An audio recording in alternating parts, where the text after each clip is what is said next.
अच्छा, मोल प्रवाह खो गए थे। अब डालो तीसरा टाइप है परासरण दाब के सवाल। परासरण दाब के, इसके हम 3 या 4 सवाल बताएंगे, बाकी घर से करके लाओगे, जो नहीं आएगा वो पूछोगे। 3 तरह के सवाल हम बता दे रहे हैं। देखो, परासरण दाब के सवाल। क्वेश्चन नंबर 29 में से स्टार्ट कर रहे हैं, बहुत अच्छे से देखना। सुनो, कह रहा है 30 डिग्री सेंटीग्रेड ताप पर, कह रहा है 30 डिग्री सेंटीग्रेड ताप पर 3% यूरिया का NH2CONH2 का परासरण दाब ज्ञात करो। ठीक, सुनो, सारे सवाल एक जैसे होंगे, ठीक है, थोड़ा थोड़ा चेंज होगा, बाकी कुछ नहीं। सुनो, पहले ही बता चुके हैं, दोबारा सुनो, फिर से सुनो, इधर सुनो। कोई भी चीज़ जितने परसेंट दे रखी होती है, कहा था वो उतने ही ग्राम घुली होती है 100 ml में। जो चीज़ जितने परसेंट दे रखी होती है वो उतने ही ग्राम घुली होती है 100 ml में।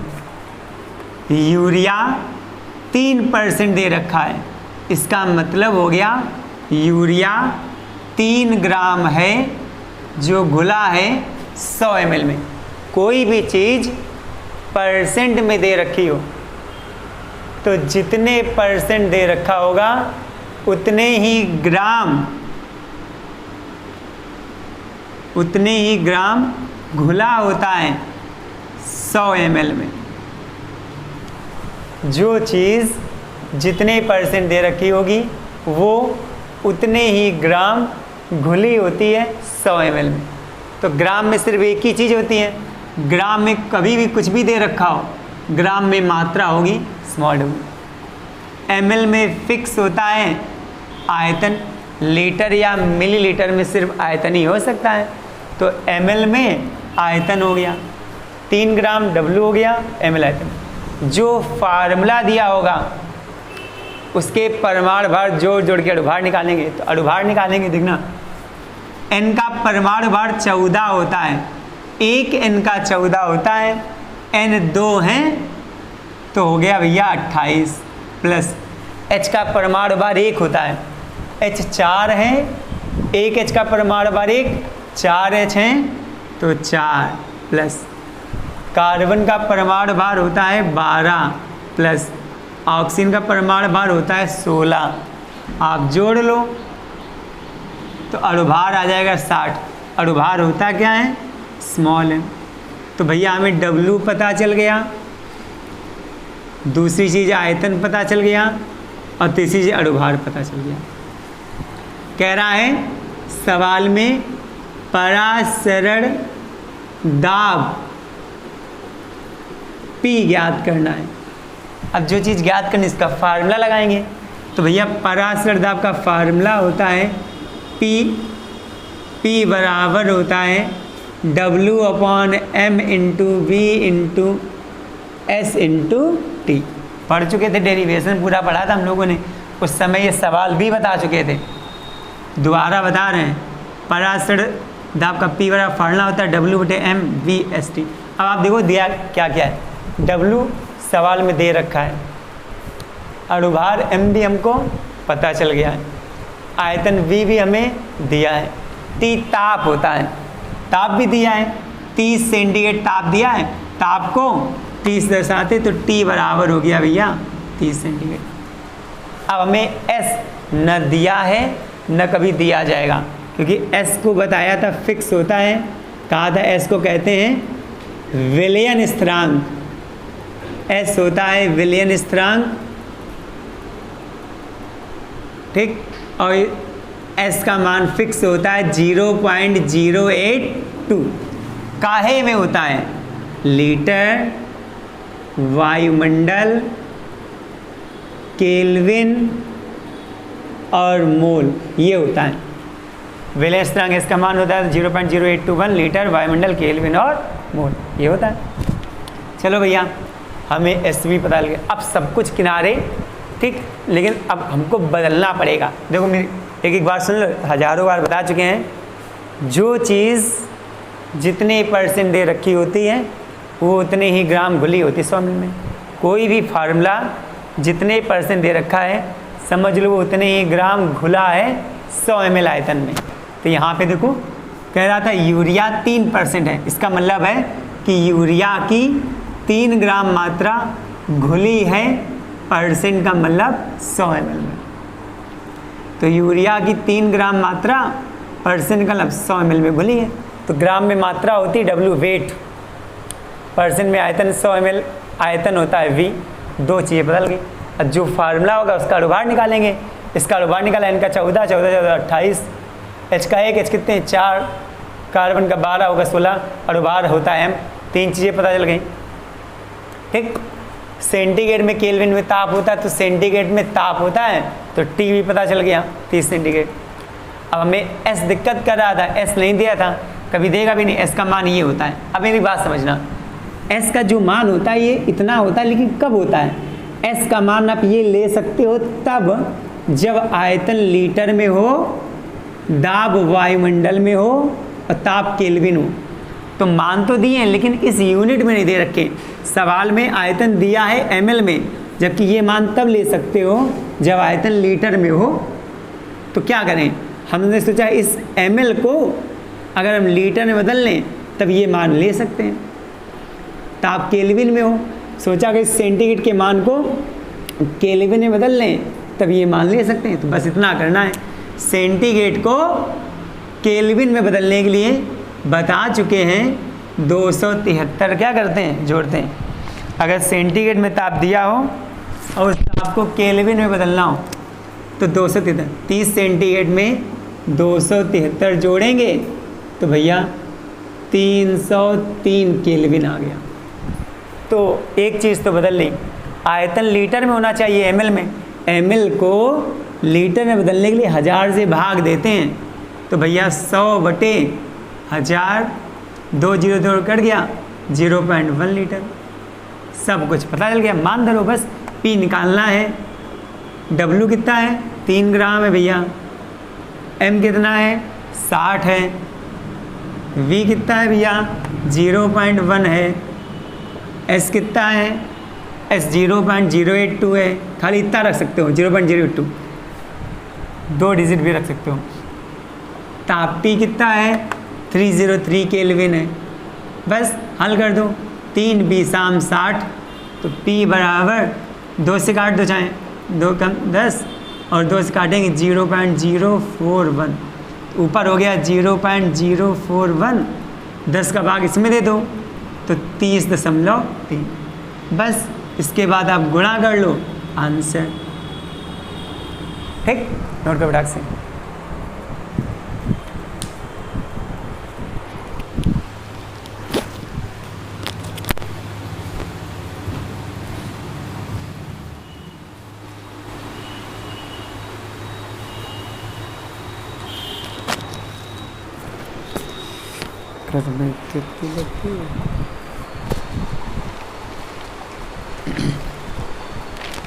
देखो 31 नंबर तो सबसे सरल सवाल है, समझना। 31 नंबर सुनो,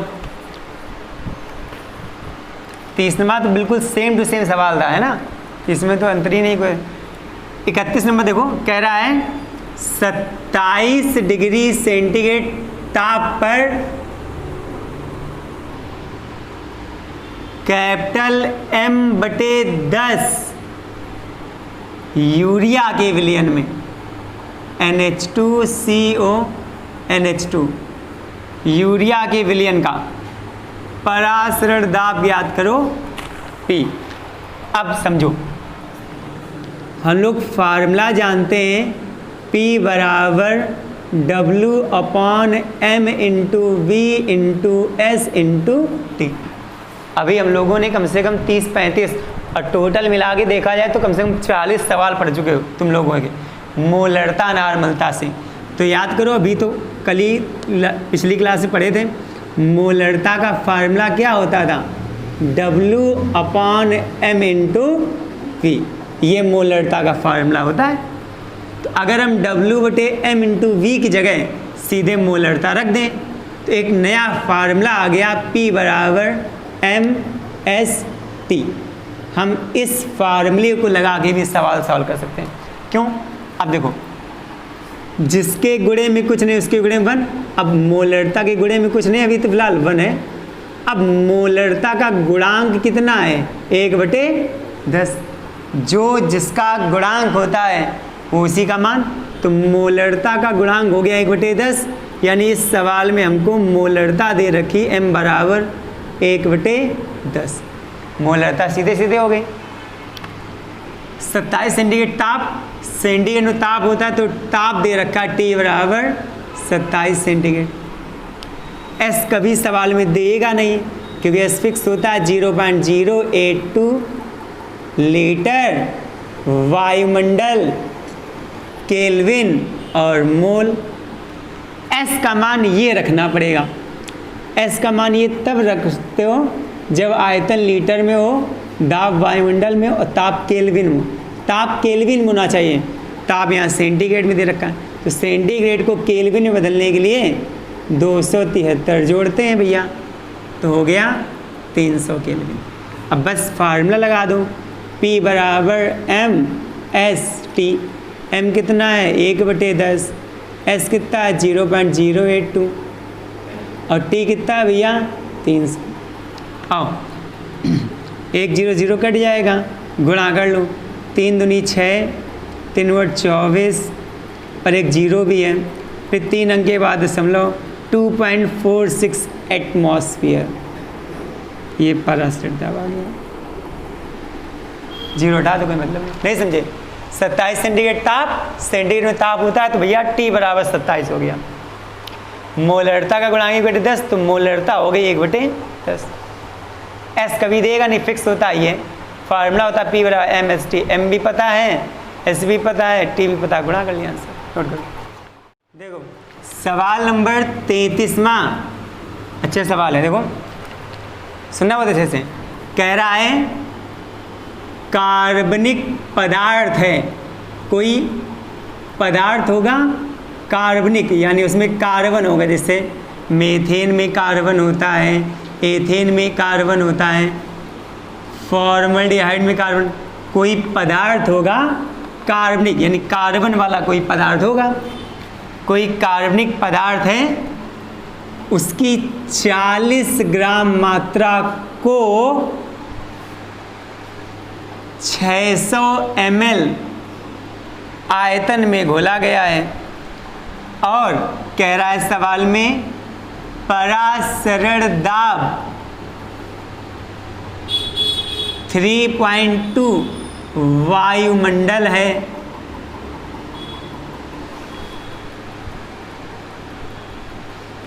अरे बदल गया सवाल, 600 ml तक तो सही है। परासरण दाब 8 वायुमंडल दिया है सवाल में, सॉरी 8.2, परासरण 8.2 वायुमंडल है, ठीक है। उसके बाद कह रहा है 0 डिग्री सेंटीग्रेड ताप पर, 0 डिग्री सेंटीग्रेड ताप पर R का मान, R कह दो या S कह दो एक ही बात होती है। R का मान दिया 0.082। पदार्थ का अणुभार ज्ञात करो। अणुभार हमको ज्ञात करना है। देखो कार्बनिक पदार्थ के 40 ग्राम को 600 ml जल में घोला गया है। विलयन का परासरण दाब 8.2 वायुमंडल पाया गया। तो कह रहा है 0 डिग्री सेंटीग्रेड ताप पर अणुभार ज्ञात करो यदि R का मान यानी S का मान 0.082 और जो होता है लीटर, वायुमंडल, केल्विन और मोल। वो डिग्री में दिया होगा, बात वही है। आओ देखते हैं क्या क्या दिया है। ग्राम में पूरी केमिस्ट्री का कोई भी सवाल हो, ग्राम में सिर्फ W और M हो सकता है, या तो द्रव्यमान ग्राम में देगा या तो भार, और कुछ ग्राम में देगा नहीं। तो ग्राम में मात्रा दे रखी है, ये तो हो गई स्मॉल w। लीटर या ml में हमें पता है भैया आयतन ही हो सकता है और कुछ हो ही सकता है। तो ग्राम में मात्रा हो गई, ml लीटर में, और मिलीलीटर में आयतन हो गया v।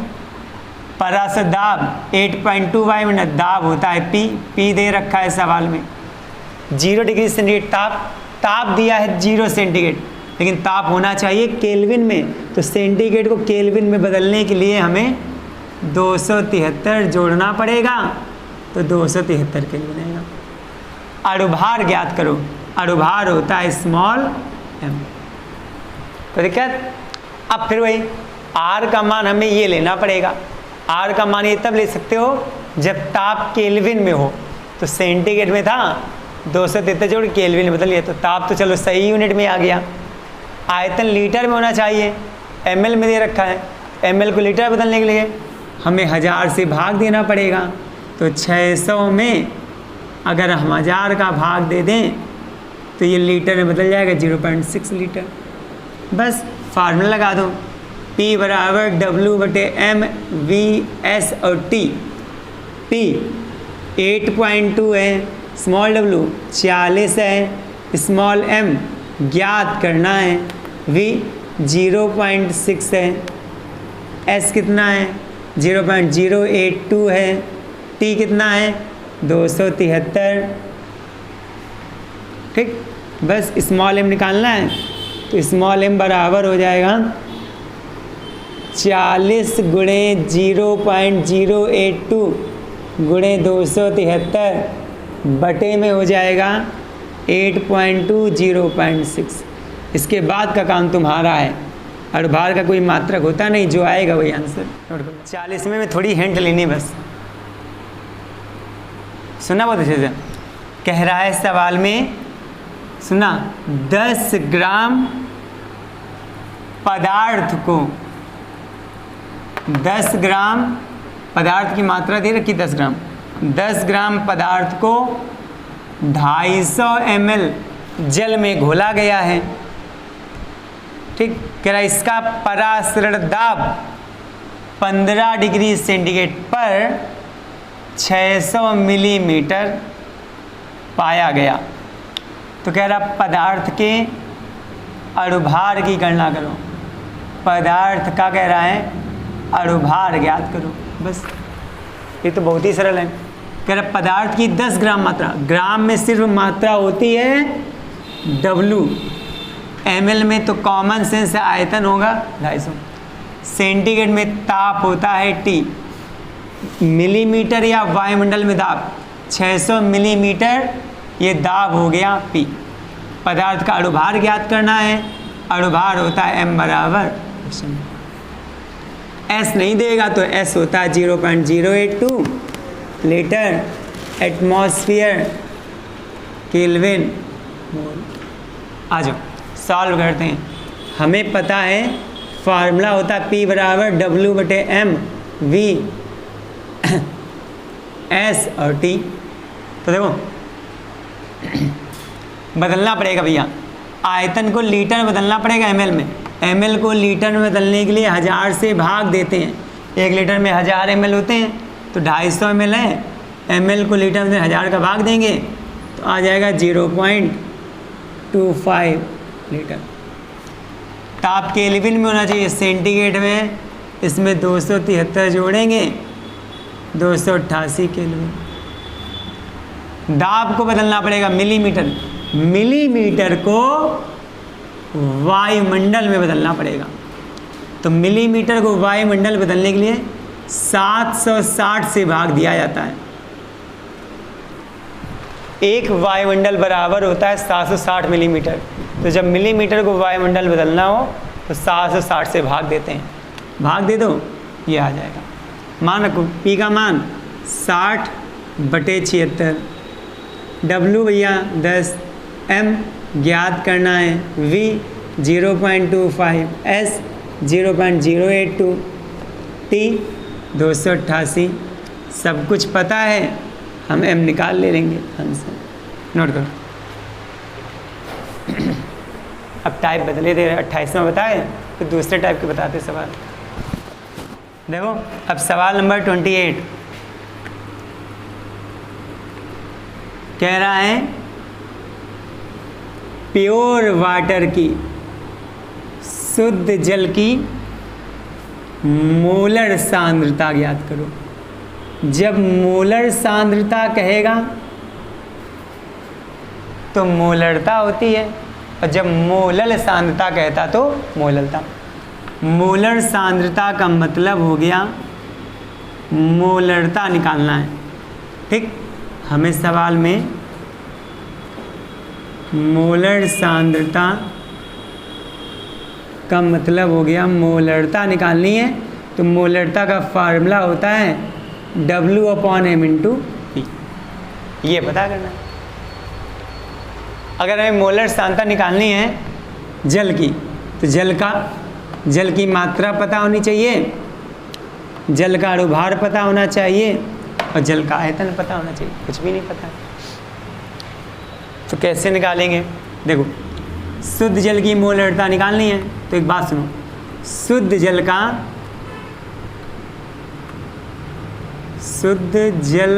का जो घनत्व होता है वो 1 ग्राम प्रति लीटर या ml होता है। शुद्ध जल का जो घनत्व होता है वो 1 होता है, ग्राम प्रति ml। ठीक, अब हमें शुद्ध जल की मात्रा निकालनी है। हमें ये नहीं पता कि कितना जल लिया जाएगा, तो हमने माना जल का आयतन मान लिया हमने VmL। शुद्ध जल का घनत्व, जैसे जल की विशिष्ट ऊष्मा, पानी की विशिष्ट ऊष्मा फिजिक्स से पढ़ा होगा, इनके मान फिक्स होते हैं, वैसे शुद्ध जल का घनत्व जो होता है वो 1 होता है। अब जल का घनत्व क्या हो गया, जल का आयतन मान लिया कि VmL है। जल पता नहीं कितना जल है, तो हमने अपने मन से मान लिया जल का आयतन VmL है। अब हमें पता है घनत्व बराबर फार्मूला होता है मात्रा बटे आयतन। अगर हम मात्रा निकालें तो मात्रा बराबर हो जाएगा घनत्व और गुणे आयतन। तो अगर हम यहाँ पे जल की मात्रा निकालें तो जल की मात्रा बराबर हो जाएगा घनत्व गुणे आयतन। तो सवाल में घनत्व दे ही रखा है 1, आयतन पता ही हो गया है V, तो जल की मात्रा हो गई V, और मात्रा होती क्या है W। अब सब कुछ पता हो गया। कैसे? जल की मात्रा W का मान पता हो गया। W का मान क्या है V, रख दो W का मान V। जल का अणुभार निकाल लेंगे। कैसे निकालोगे? जल का अणुभार कैसे निकालेंगे? H का 1, H कितने हैं 2, O का होता है भैया 16, O वाला 18, तो अणुभार हो गया 18। आयतन V माना था, लेकिन आयतन ml में माना था, ml में, तो ml को लीटर में बदलने के लिए 1000 से गुणा। चाहो तो तुम V लीटर ही मान सकते थे, इससे कोई फ़र्क नहीं पड़ता है। तो 0.55 आता। अब 18 का भाग देंगे, 18 पंचे 90, फिर 18 पंचे 90, 55.55। अगर V लीटर मानते तो 0.55 आ जाता, बस इतना सा होता। नोट करो। राउल्ट के नियम का सवाल देखो, 170 नंबर कह रहा है ग्लूकोज का C6H12O6 ग्लूकोज का जलीय विलयन है। ठीक, ग्लूकोज का जलीय विलयन है।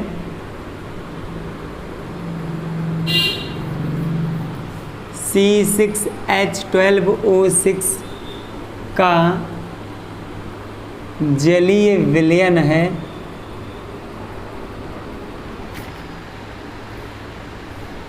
कह रहा है 19 ग्राम ग्लूकोज को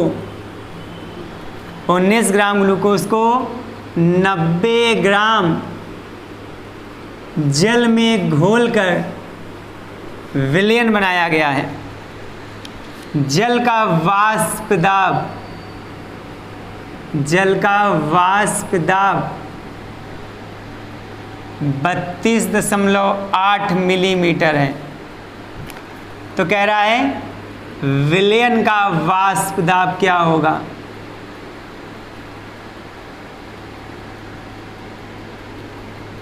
क्वेश्चन मार्क। पहले भी बता चुके हैं, जिसको घोला जाता है वो विलेय और जिसमें घोलते हैं वो विलायक। तो देखो कह रहा है 19 ग्राम ग्लूकोज को घोला गया, ग्लूकोज को घोला गया तो ग्लूकोज विलेय, और विलेय पदार्थ की ग्राम में मात्रा बताई थी स्मॉल w। जिसमें घोला जाता है विलायक, और विलायक ग्राम में दिया हो तो कैपिटल W। जो पदार्थ घोला जाता है, जिसको घोला जाता है वो विलेय, और विलेय ग्राम में स्मॉल w। जिसमें घोलते हैं विलायक और विलायक ग्राम में हो तो कैपिटल W। अब ये ग्लूकोज विलेय है, ग्लूकोज विलेय है तो इसका अणुभार निकालेंगे, विलेय का अणुभार, और विलेय का अणुभार क्या होता है स्मॉल m। तो निकालो, कार्बन का 12 हालांकि दिया है, H का 1, H कितने हैं 12 प्लस O का 16, O कितने हैं 6, 180। हालांकि ये दे रखा था सवाल में। जल विलायक है, जल विलायक है तो जल का अणुभार निकालेंगे, विलायक का अणुभार, और विलायक का अणुभार क्या होता है कैपिटल M। तो कैपिटल M हो जाएगा H का 1, H कितने हैं 2, O का परमाणु भार 16, O बराबर 18। जल विलायक होता है तो कहा था जल का वाष्प दाब, विलायक का जो वाष्प दाब होता है वो P0 होता है। विलयन का वाष्प दाब कहा था PS होता है। पढ़ भी चुके एक सवाल। जिसको घोलते हुए विलेय, विलेय ग्राम में स्मॉल w, जिसमें घोलते विलायक, विलायक ग्राम में कैपिटल। अब ये विलेय है तो विलेय का अणुभार जो होता है वो स्मॉल m, ये विलायक है, विलायक का अणुभार जो होता है वो कैपिटल M। जल विलायक था, विलायक का वाष्प दाब P0 और विलयन का वाष्प दाब PS। तो हमने फार्मूला पढ़ा था, we know that from the formula,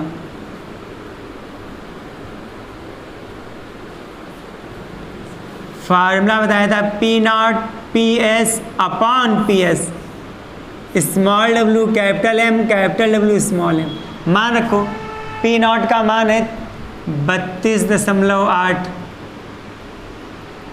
PS का मान हमें ज्ञात करना है, यहाँ पे PS ये ज्ञात करना है। स्मॉल w सवाल में 19 ग्राम है, कैपिटल M सवाल में 18 है, कैपिटल W सवाल में दे रखा है 90, स्मॉल m सवाल में दे रखा है 180। सब कुछ पता है, 18 दाम 180 कट जाएगा तो 32.8 माइनस PS बराबर 19 PS क्रॉस मल्टीप्लाई, और ये 900 हो जाएगा तो 900 का इधर तिरक गुणा। अब इसका गुणा करके हल करना ये तुम्हारा काम है, जो भी आएगा मिलीमीटर में आता है।